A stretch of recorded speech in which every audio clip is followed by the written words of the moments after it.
Folks, are we ready to come back together? Okay, I'm gonna turn it over to Sister Jaleisha. Or you want me to go first? Go ahead. You got this, Loretta. You're so funny. And the thing that's so funny about the partnership between me and Jaleisha is that she always prepares and I always fly by the seat of my pants. And so it's just wonderful. But again, I want to start off by thanking all of you for trusting in the process and trusting that we can come together, love each other, and think big thoughts together. I particularly want to thank you, Emily, because I'm looking at you. Without your vision and wisdom, I didn't think this was possible. So thank you. And a lot of the people you recommended, actually everybody you recommended just about got to be a speaker, and I really appreciate that because you knew who were the best experts in the country to bring together. So thank you for that. We have a vision for afterwards. There is going to be follow-up. You want me to talk about the anthology? You can talk about the other follow-up. I'll bring it. I'll Okay. check the anthology. What is kind of interesting is that I had always seen Smith College and the 5 college system as an incubator of an idea, but not the holder of the idea. I don't think Smith College, much as I love my institution, is the site for black feminist theorizing. I mean, I'm not trying to throw no shade or anything, but this is not the place I would consider for long-term development of black feminist theory. But we're willing to play an incubation role for that to happen. That means that we want to continue work on reproductive justice futurisms. It probably will migrate to some black women-led organizations in the future. We've already been approached by a foundation who would like to support this work in the future. It's one of those things where you do all the work and then once it's a success is when they finally want to throw you some money.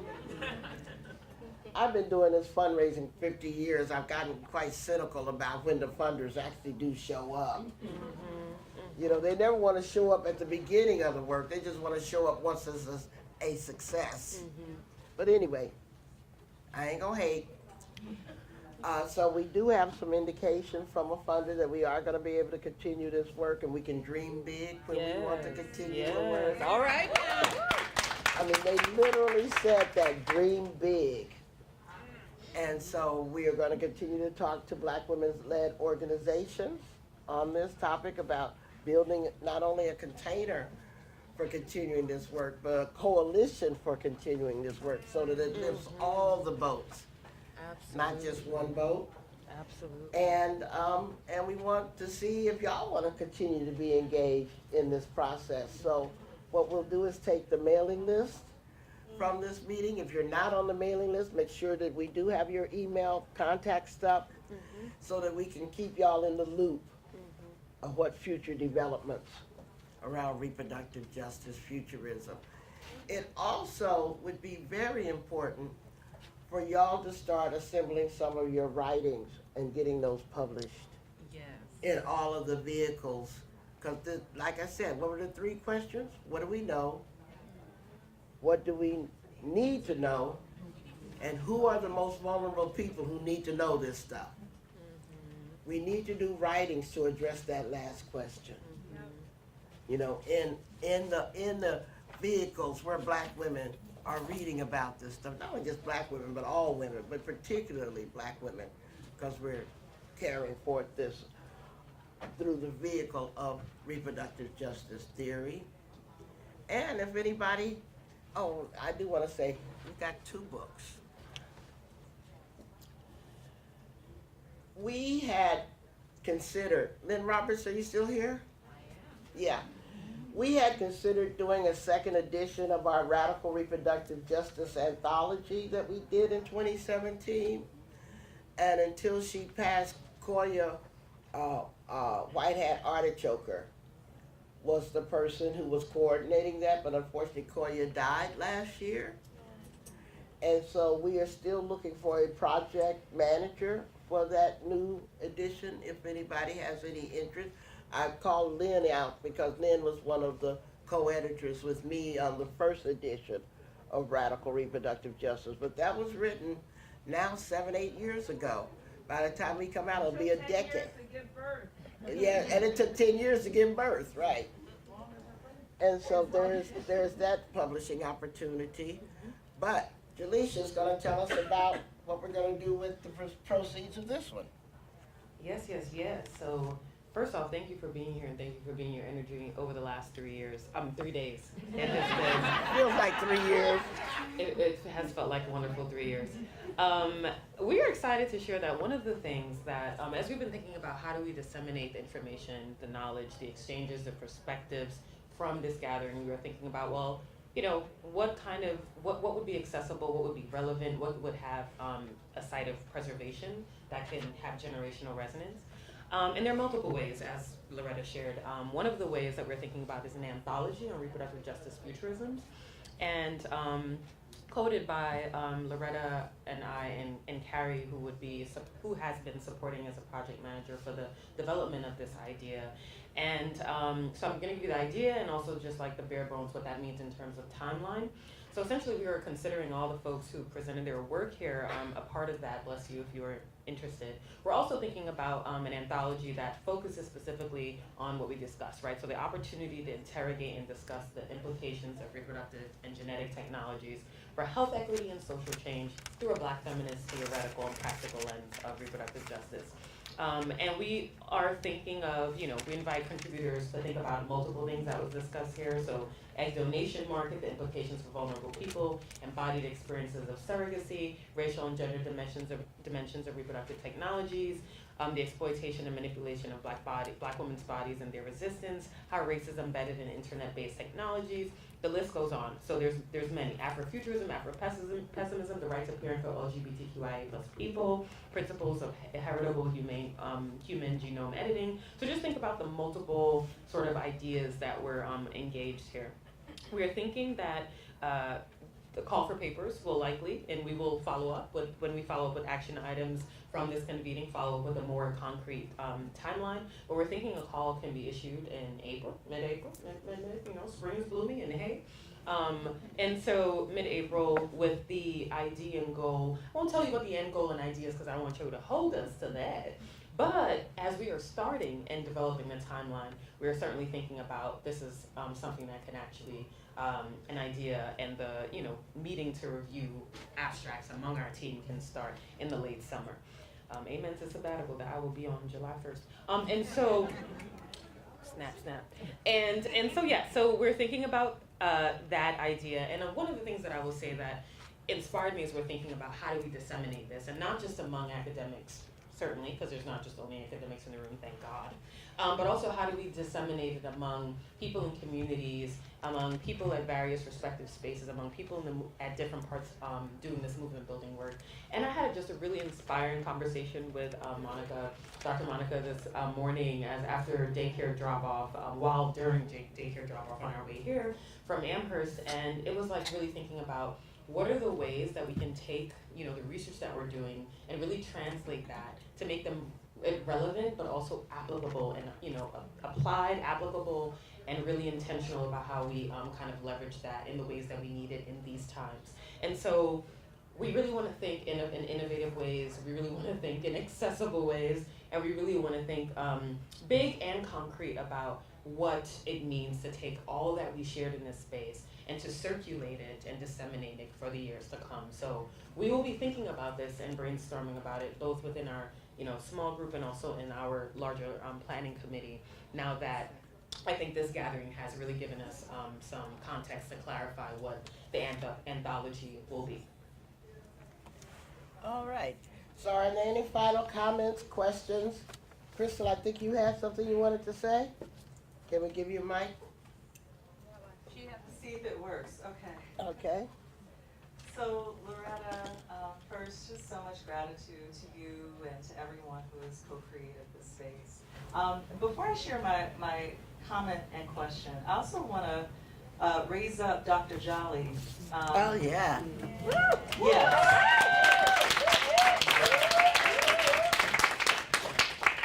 And I'm thinking about that moment last night, seeing your Breha students. Oh yeah. And also like witnessing their excitement, their engagement, their joy. You said the night before spring break. And just Shout how out they to one of the social- Braha students right here. Oh, Hey, y'all, Isabella. okay, hey. Yes, hello. Is it spring break today for you? It is. It is. And no better place to be. So I wanna raise that up as, you know, what I see as this intergenerational cohort creation, right? Where you are tapping these leaders. So I wanted to say that. Okay, so I took first, Loretta, your point about woo-woo. Like, this is a historic moment. I understand for people who have known you for decades, apparently this is a very historic moment. So just to witness that, all right. But I took your promptings on the first panel, you know, very seriously. I did push back at first. I said, let's create space for the spiritual, ancestral, all of that. But I didn't have to say it because you already did it. There is an ancestral room over there. Okay? So you did it, right? And my partner watched the panel and the exchange, and she was like, but Crystal, we do, and she's a social worker. Shout out for social workers. She was like, you know, it is a legitimate thing, right, to continue to press for the practical. So I brought it into my woo-woo practice. The prompting and the question. So I want to share some of what has come up for me in reflecting on what you've called us to do, Loretta, which is I take it as a question of bridging the spiritual with the practical. Yes. And to be intentional about that. Last night, a few things that were said that are connected to my question and some of what I want to share. Someone mentioned getting a text message from was it the National Council on Negro Women? About, what was it, 10 points of things you need, some cash, a passport maybe, you know, and please send me that text message, because I know the other points. But also this morning, what was shared from Dr. Curtis around, what was it, survival strategies, what was the exact phrase? Give me a moment. Life-saving organizing. Life-saving organizing. Hey, Dr. Curtis, yes. So what is really prominent for me on my spirit, and it's, I think, why I'm not a morning person, but I've been waking up way too early for weeks. I've been waking up at 5:30, 6 in the morning. I'm not a morning person. There's a feeling in the pit of my gut, and it's not just fear. I ask, why did Lauren Olamina survive? What allowed for her to survive? Bringing it back to Octavia. What did she do? You know, in the first panel, part of what I shared and some of us emphasized, she paid attention, right? She faced what others thought was, you know, maybe unthinkable, but she also prepped. Oof. Well, she prepared. Someone in this room, I won't name them because it's being recorded, someone told me on day one that as a Black woman, they advised an organization, you know, to do some contingency and emergency planning. What will you do if you lose, you know, a substantial amount of your funding? And they didn't have an answer, and they didn't plan. And they've just lost something like half of their budget. And they, as she predicted, and they still have no plan. So some of us are in the position, I'm not on Twitter no more, or X, but I'm on Blue Sky.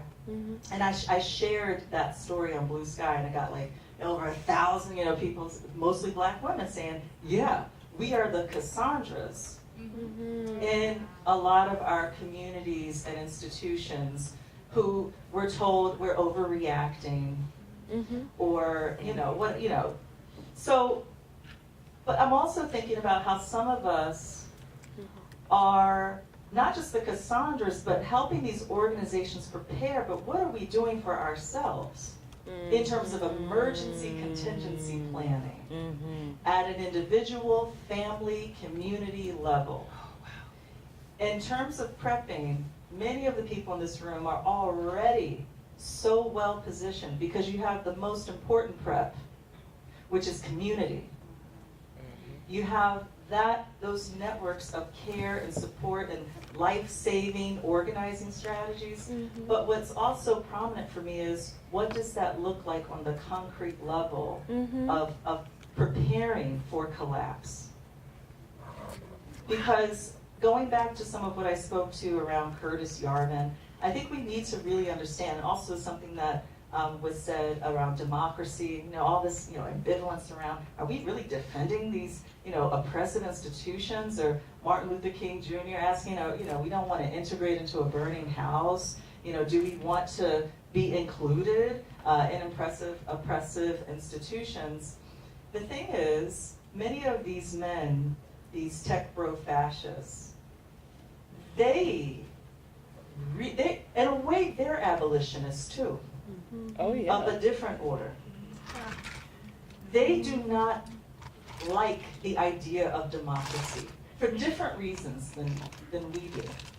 They want this system to crumble, and they're doing everything they can to make that happen. They are abolitionists. They are skeptical about our world order. The issue for us, though, is that not only are they abolitionists, what they are working to institutionalize in the place of our system is something I think some of us can't even really imagine. There's something called the network state. I don't know if anyone is familiar. It's a book, but it's also part of the neo-reactionary movement, the network state. When these men like Peter Thiel say, or Curtis Yarvin say that they want to get rid of democracy, it's not even just about monarchy and putting in king and CEO kings. It's about replacing what we now think of as the nation state and democracy with sovereign zones of essentially lawlessness, or where the only law of the land will be what the CEO of the corporation says it will be. They have been writing about it, talking about it proudly. They're not even just talking about it. You know how abolitionists are all about, like, we're creating the world we want?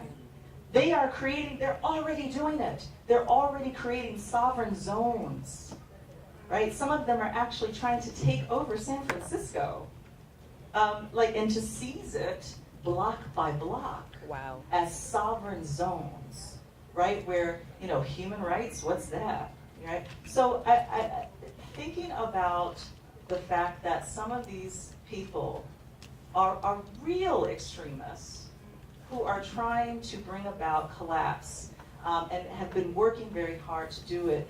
And now, one heartbeat away from the presidency is someone who, this is his ideology, J.D. Vance. This is his ideology. So how do we prep for this?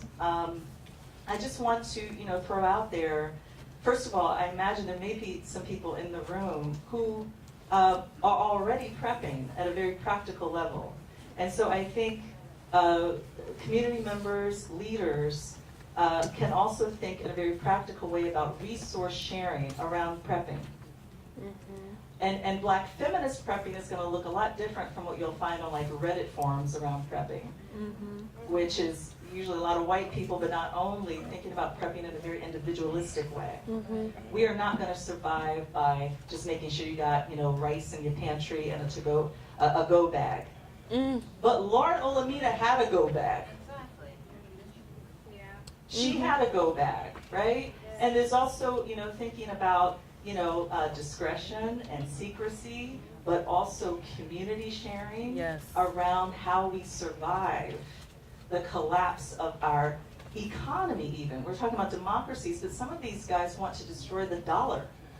Right. What do we think about not just when bank accounts might be seized, but when the dollar itself might be deliberately crashed in order to make crypto the world fiat or currency. So, do you have what you need in your circle to communicate? if cell phones don't work? Mm-hmm. Do you have what you need in terms of health care practices, or there's no access to certain technologies or pharmaceutical products? Turning to our environment for healing and at-home practices, right? Those kinds of practical questions of, not just food and water, but, how do we prep? And spiritual defense and self-defense is part of that. So I just wanted to share that because it's been mentioned, kind of briefly, but it hasn't been, I think, emphasized. And the people in this room, I think, are very well positioned to do this work of community prepping on a very practical level and resource sharing. That's what's coming up for me in my cards. I'm happy to talk, I'm taking up too much time, so later if anyone wants to talk about, literally the cards that are coming up around some of this, I'm happy to share, and also want to know what's in your cards. Mm-hmm. All right, thank you, Crystal. Does anybody else? I see a hand over there. Thank you so much. I don't know if it's working. There we go. Okay. It's so interesting that we are very much on the same wavelength, because my little notes that I have here, I also wanted to talk a little bit about woo, and I just wanted to say, I, for one, would not hold you to that promise of never using the word woo again. I am a proud woo girl. I don't think woo is a dirty word unless you think it is. So you can keep using it now that you've decided it isn't. I think.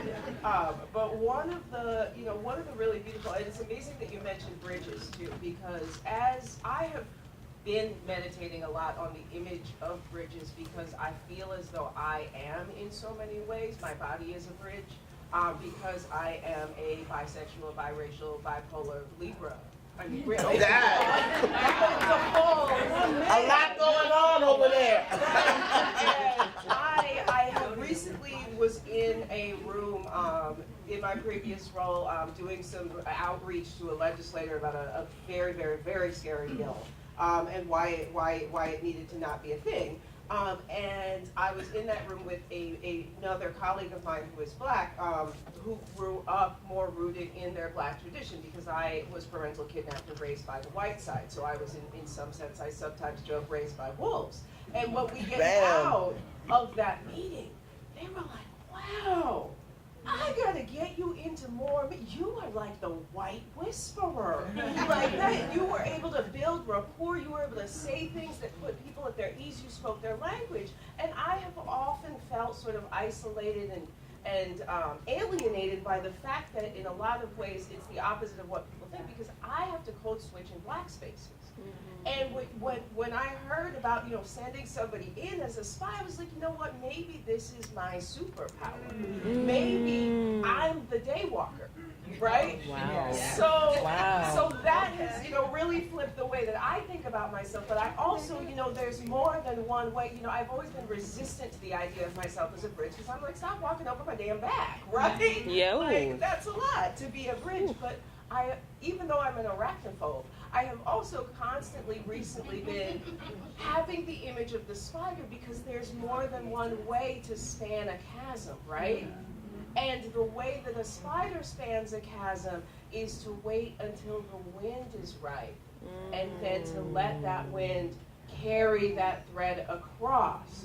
And so, and that, what that spider builds can hold other bodies as well, and that's where the metaphor breaks down. We not try to eat people, but I just want, and there's just so much. I feel like this has just been right on time in so many ways, and I wanted to put out there that before all of this recent kerfuffle, which is an understatement, long before a lot of folks remembered about Octavia Butler, almost exactly a year ago, I bought the domain name villagesewing.com, and I bought that because I was really combining my thoughts on Octavia Butler with the evangelical Christian notion of church planting and of going somewhere where a community doesn't exist and creating that community. And I think that the idea of sowing these villages is so important for preparing for this time in which there are going to be these zones, and there's going to need to be these self-sufficient communities and creating, this is an opportunity, right? A crisis and an opportunity to create our own sovereign zones and to create the kinds of communities and the kinds of societies that we have been trying to imagine and envision that we haven't been able to build over the existing structure of the broader society. So just putting that out there, and also just want to say that as we are sharing knowledge and as we are preparing, there's a lot of kinds of technology, right? A song is also technology. A quilt is also technology. So I think we also need to remember the wisdom of our mothers and our sisters and our ancestors and how they prepared and how they transmitted knowledge and made sure that that would be available in times of need. So, thank y'all. This has been amazing. Thank you. Okay, I think we have time for one or two more comments before we turn it over to Dazon and Terry. Hang on one second, because with my boo thing, I do believe in the power of free, so I'm just throwing out there one more time. Oh, hire me. Hire me. Oh, yeah.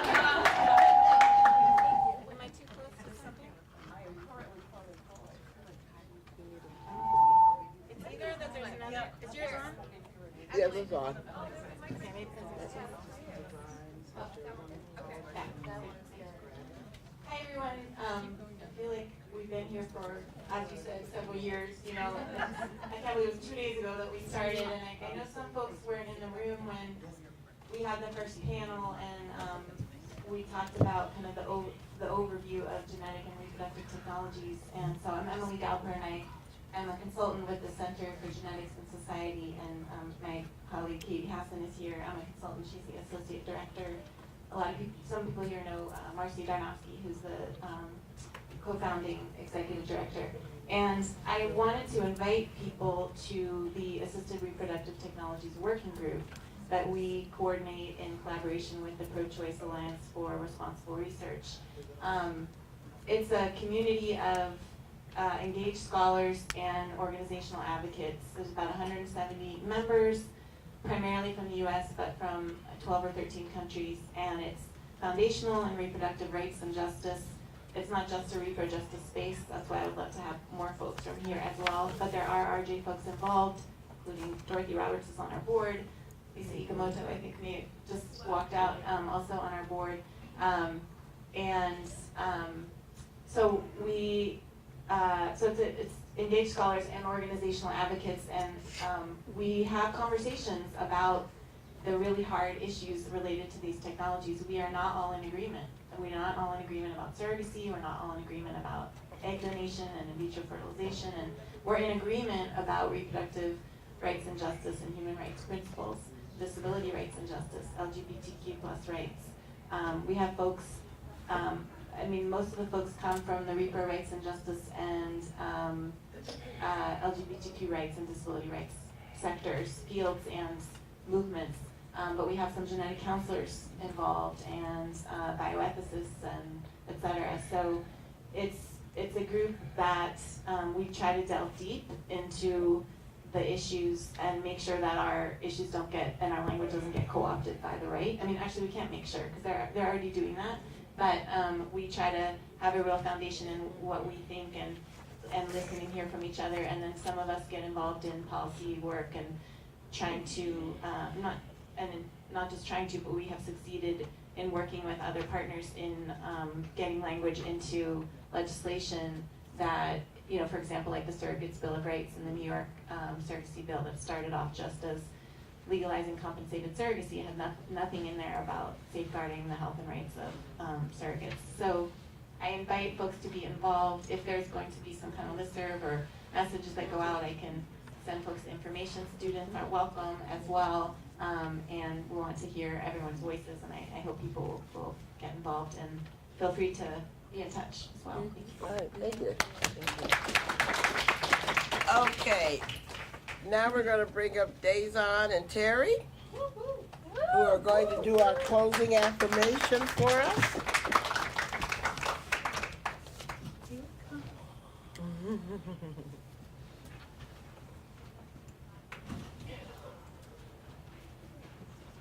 Hey y'all, hey. Hey. I think y'all should join the tables. Okay. May I, real quick? Yes. I just have to say thank you to Loretta and Dazon and my Billy for always making space for me to return home to my sisters. It's like overwhelming every time. And every time I have to go back home to a place that perpetrates progress and being progressive, where I know that it is not, because we're in the midst of that work and in that life. But being in these spaces and gathering here, and especially with this theme of futurism, you know, is woo, so uplifting. And I'm sure me and Alexandria are like, you know, planning world domination on the way home. Okay, y'all, so the first thing that I would like for you to do as we begin to meditate and reflect on what affirmations we're going to leave here with is clean your space a little bit. Take a minute, move stuff off the table, make sure you have a place that you might be able to write and draw, to reflect. Yeah. That bag was like, take that. You'll move my space up a little bit too.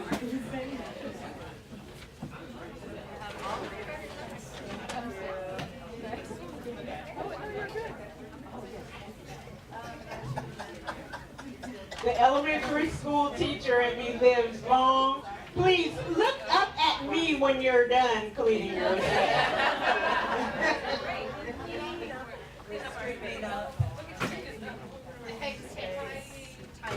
Yeah, you're just making sure that you have enough space to write and be creative and draw on your piece of butcher paper.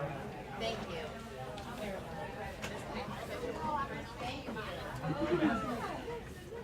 Just a minute more.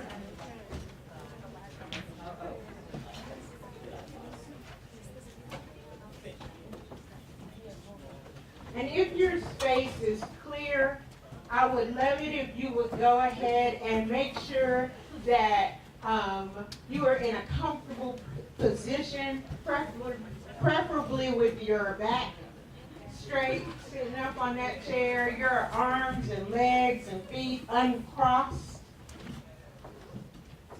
Comfortable, but, you know, ready to receive that breath.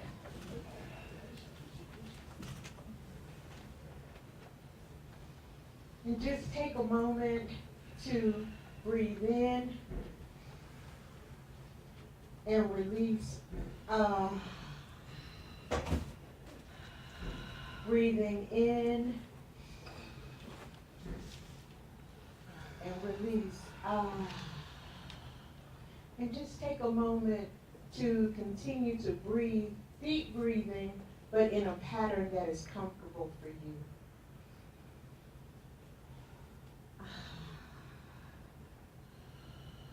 Get in touch with your heartbeat. Sync it up with your breath. And feel that air touching you through your body, from the top of your head, throughout your whole body, all the way down to the bottom of your feet. We're going to do 3 more good cleansing breaths.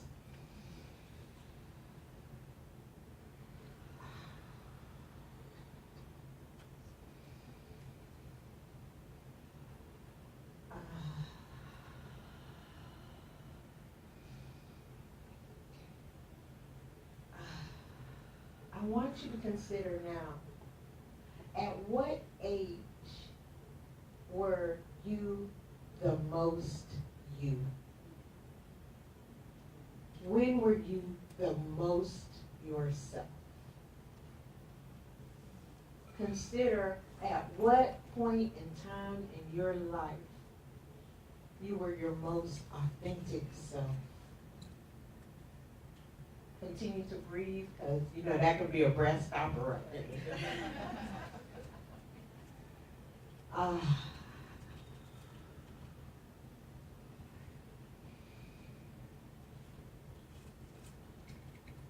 Now, take a second and think about what futurism and RJ means to you at that authentic moment.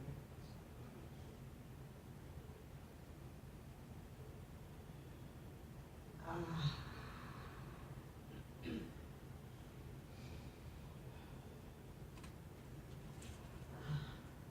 One more good breath in. Ah.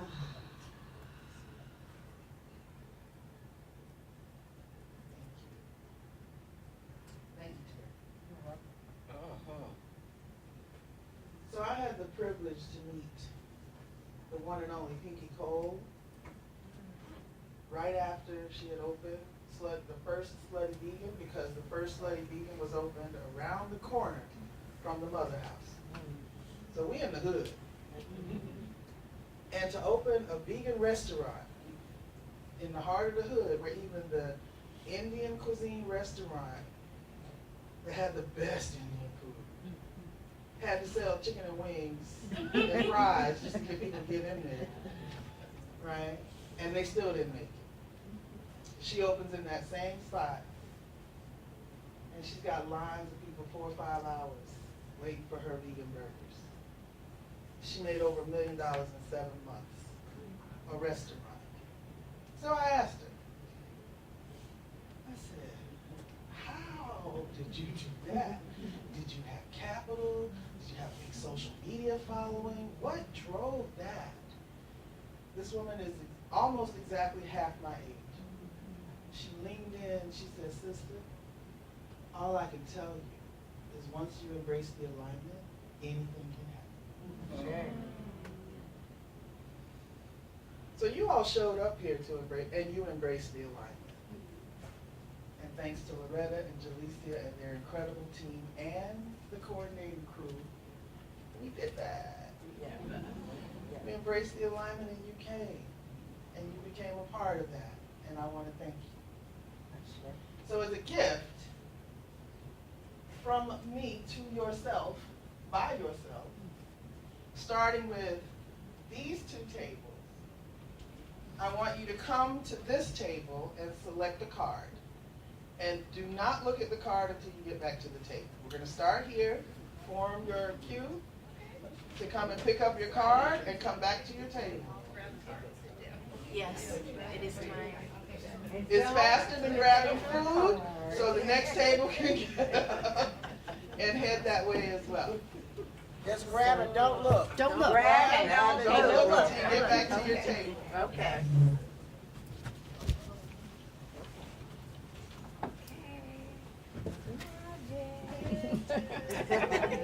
Grab and don't look.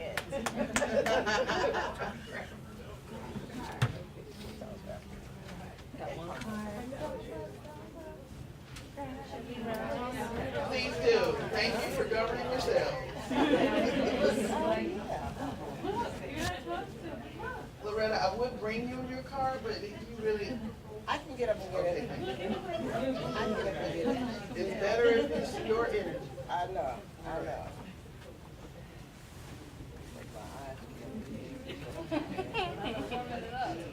Grab and don't look. Gentle reminder.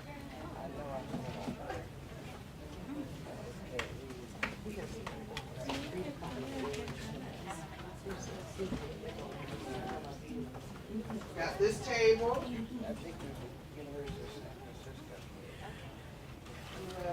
got your card, Robin? I'm helping her. Okay. Grab and don't look. Thank you, baby. See, I gotta get my own energy to grab my own card. Otherwise, I'd be grabbing somebody else's energy, right? So much weighing down. So what I don't want you to do is anticipate. I don't want you to impress on anything. What is I just this? want you to be open I don't know to something. whatever the universe has to offer and deliver. As you're sitting and waiting for all of us to grab a card, if you could just kind of, again, go back and be with that authentic you. Yes. You don't want to break that chain of connection. Damn.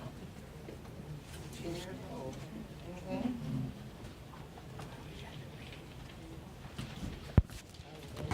Whose table is it?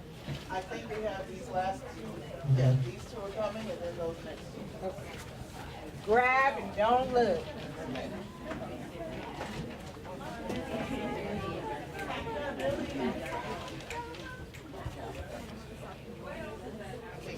Did you look already?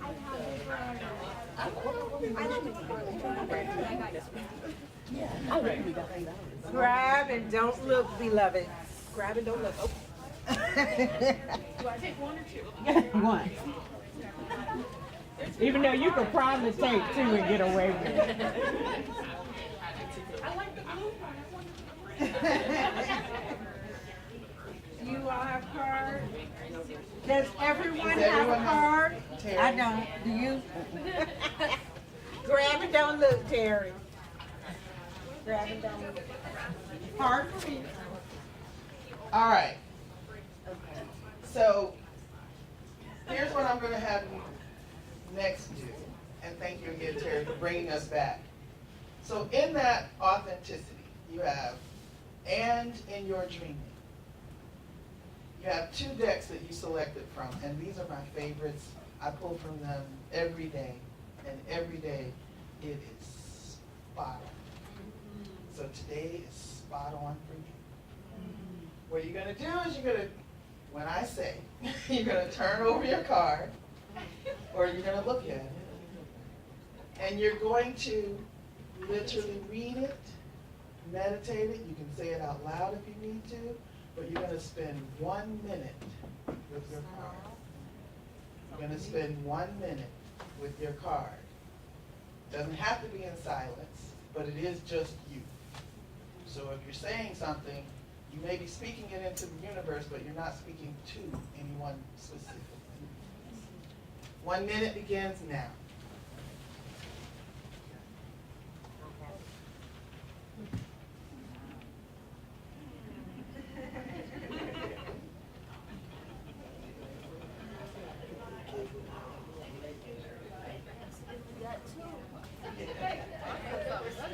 There's no accidents. There are no accidents.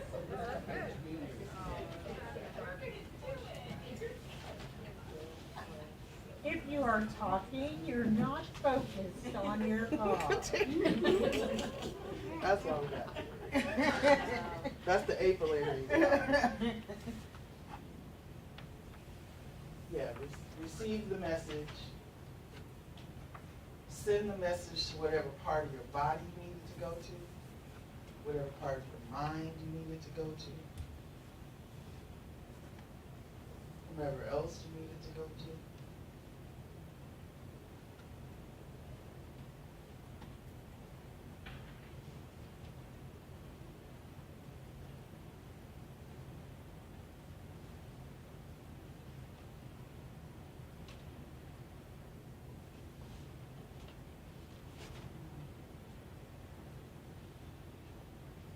Continuing to breathe.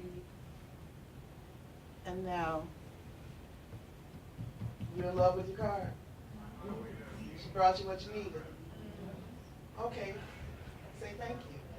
Thank you. Say much appreciate love. And the rest of the speak, we say we ain't got time to appreciate hate. We must appreciate love. Take a marker or a pen, whatever you have at your disposal, and write or draw. You can even just write the affirmation if you want. But write the affirmation or your reflection of your affirmation on the butcher block. On the butcher block. Draw, write, scribe. Isabella has perfect cursive writing. Calligraphy is good.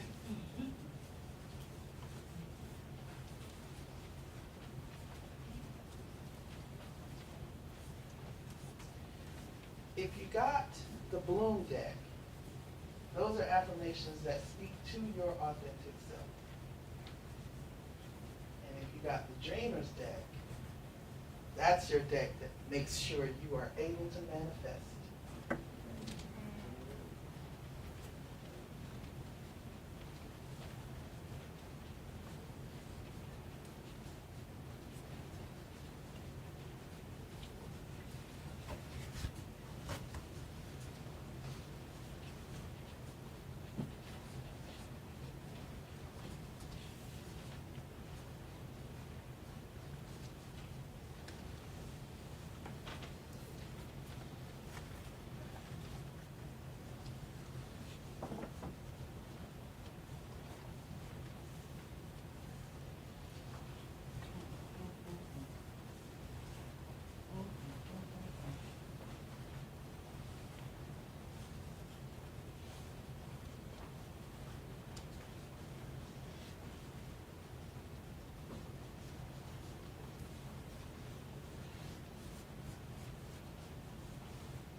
everybody came with a superpower. Not everybody uses them. Not everybody even knows they got them. Just know you got one. I know I have at least one. You can borrow mine. And it's gratitude. Oh, I am good at being grateful. Conscious about being grateful. I'm intentional about being grateful. I'm in love with being grateful. And I'm grateful to you and for you and with you. And I want you to make sure you're sharing that. So before we do a group reflection, I want everybody to make sure you have made eye contact with everybody at your table and you have given thanks.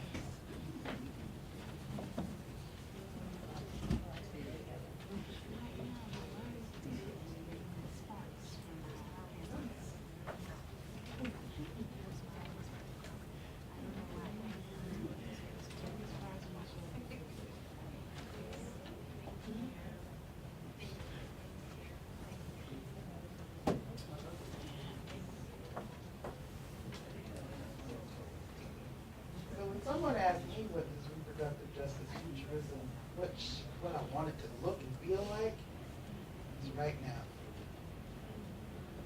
That we're in solidarity, that we're in reflection, that we are together, that we are in gratitude, and that we are in motion. Because we are moving, because we got somewhere to go. And we're going to get there together. Ashe. Ashe. Ashe. Ashe. Ashe. Ashe. It ain't over. Okay. Woo. How you feeling now? So let's hear. I want to first ask a question of everybody in the room. You saw your card. You were like, I heard some, I heard some, I heard a lot. Would you like to share? So, Daison was telling the story about Slutty Vegan, and she came over to me and she looked deeply in my eyes and spoke alignment over me. The alignment card. The alignment card. Thank you. Thank you. Our ancestors are grooving right now. We're so pleased. So when I sit down, I noticed that I pulled 2 cards. I didn't let her pull 2 cards, Alicia. The universe did. And it said future promises, spelled out both of them together. Wow. And it says how exciting it is that the future holds versions of me doing extraordinary things I can't even imagine yet. I am learning self-trust by keeping promises to myself, like value commitments to others and keeping word. It's how I learn to trust myself.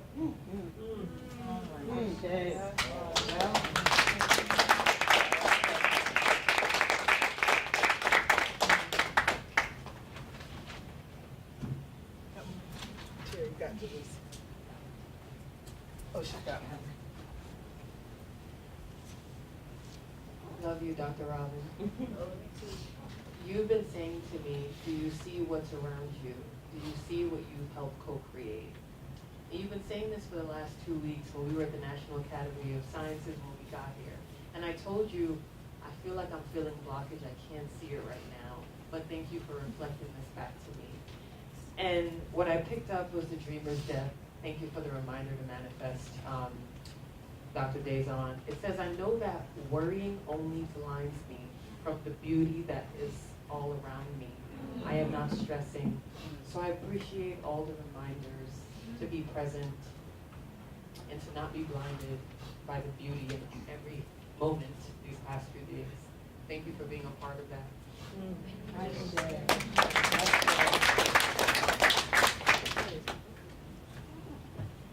You know, Here we go with this woo-woo. I picked up from the Dreamer's deck. I know that every dream in my heart is waiting to bloom. I am ready to grow. Wow. This is called alignment. Okay. I won't remind you. You have to remind me a lot.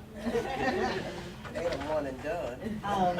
And yes, I feel compelled to share after that because I've been doing a lot of both manifesting and actually planning, applying for things, all of the things that I'm trying to get toward a vision of my life that is authentic and aligned with what matters, as opposed to working in kind of these institutional spaces where they dictate my agenda. And so my card said, I know that exploring my passions will lead me to my purpose. The bottom says, I am doing what feels good. I'm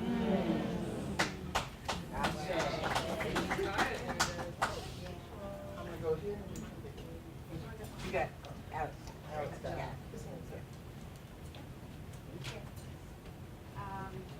Is it working? Yes. I just speak not that loud.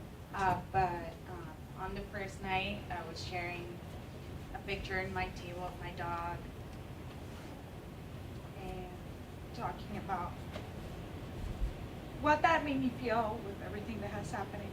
And we were thinking back about like our most authentic self, and that was before some losses, before everything that's happening now. And then my card said, I know that nothing bad lasts forever, even when my emotions tell me otherwise.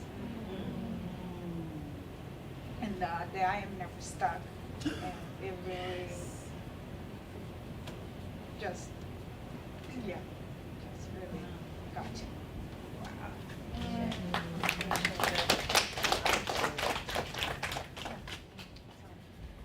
I pulled from the Dreamer's deck. And I have a couple of things. For those who know, I am in my Saturn return currently. I'm in my last year of my Saturn return, and so it has been intense. Yes. But it has also been the universe just reaffirming me time and time again that I'm in the right place, I'm on the right path. And so the card that I got actually was, I know that nothing can get in the way of what is meant for me. I am on the right path. And in the last couple of months, I've been seeing the numbers 222 a lot. And I saw this affirmation that said, I first create my inner world, and so it manifests in my outer world. I realize that my inner world is the cause, and my outer world is the effect. I imagine my life the way I desire it to be, and so it is. I realize that everything I need is within me. And so in my reflection of this card, of what I've been feeling in my Saturn return, I'm also a poet, and what flew out of me in my reflection was, I am love, I am in love, I overflow with love. Everything I need is already within me. Nature doesn't hurry, yet everything is accomplished. I am imperfect and still so whole, so complete. I am deeply connected to those and all around me. There are links to me and shoulders I stand on. The care around me keeps me safe. Never will I be on my own. I think we can do one more. And is that two more? Two more. And that, three now? We got to end that really good. So I got three. I got Fiona, I got Amber, and I got Tita. You got 5 minutes total.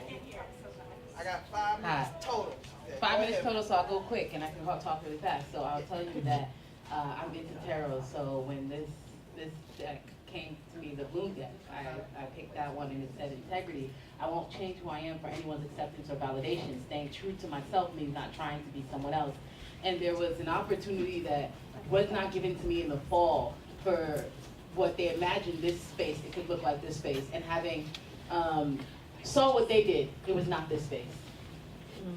And I would have had to shrink myself to exist with them And I just feel the love in this room for who I am authentically, who I show up as, not just a scholar, but as a person. So much of scholarship is hiding who I am as a person in order to commit to the work of lying, right? Of lying about what it means to be black, what it means to be a woman in my body, right? And so I can't lie. I like some people, I try and tell the truth as much as possible, so I will not put anything on the page that I don't believe in. I won't teach something I don't believe in. I won't speak something into a room that I do not believe in, and that makes it difficult to navigate these spaces. If you ask me a direct question, I'll tell you the truth and shame the fucking devil. So I was like, the me who read this needed the me who believes this. One day they'll be one and the same. One day the me of the past who understood herself so well, I was 3, will return and join the me today who doubts. I can't change what is good and just about myself to fit this bad and unjust place. Be the me that they don't have to apologize for in the future.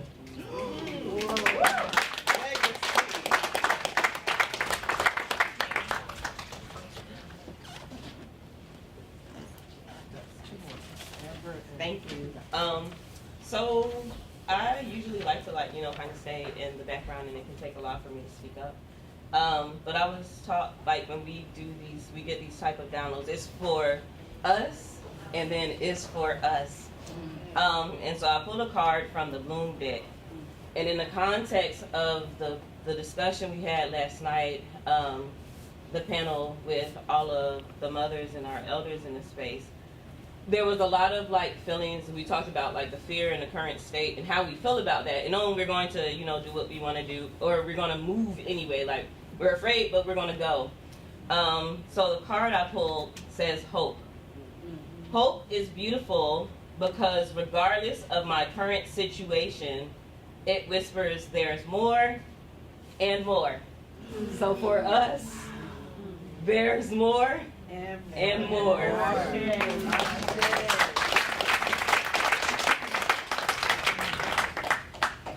Hi everyone, my name is Tita. I am a senior here at Smith, majoring in government with a concentration in international relations.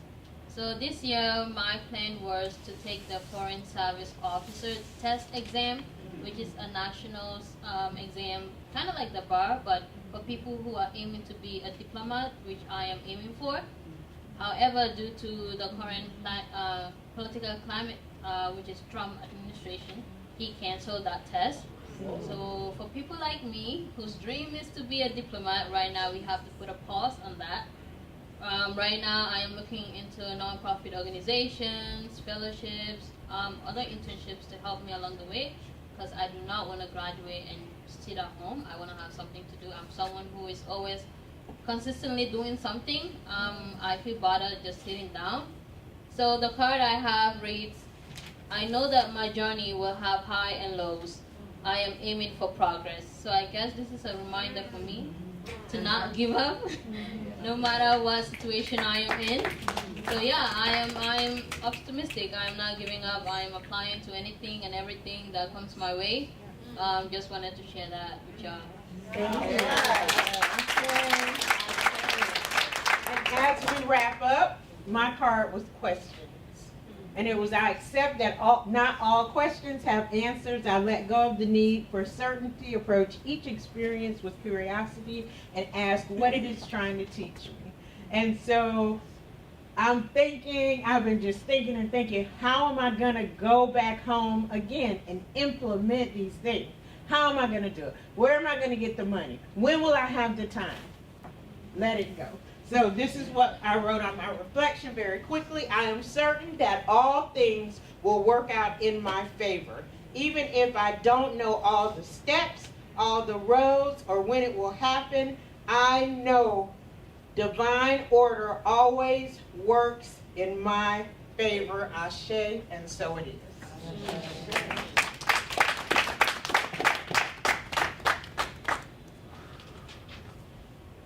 So I had not looked at mine really until okay.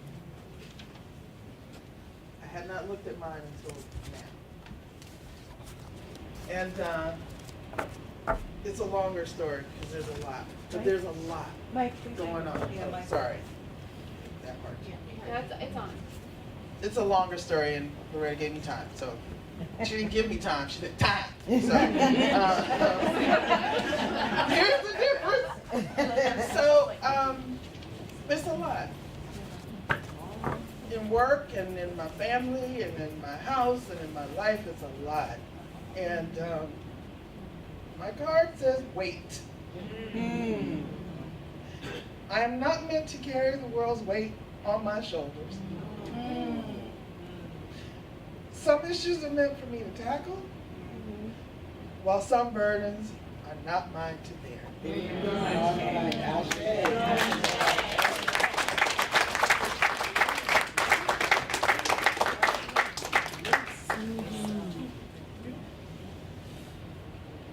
Thank y'all. Thank you. The cards are yours.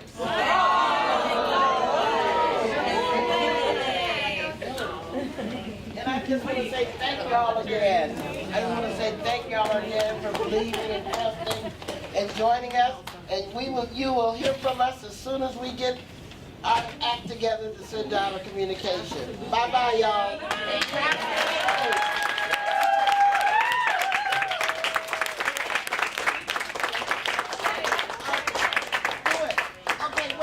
We were supposed to take a photo at some point of everyone, but we weren't able to. Can we take a photo of who's in the room? Yeah. Let's gather quickly. Thank you so much.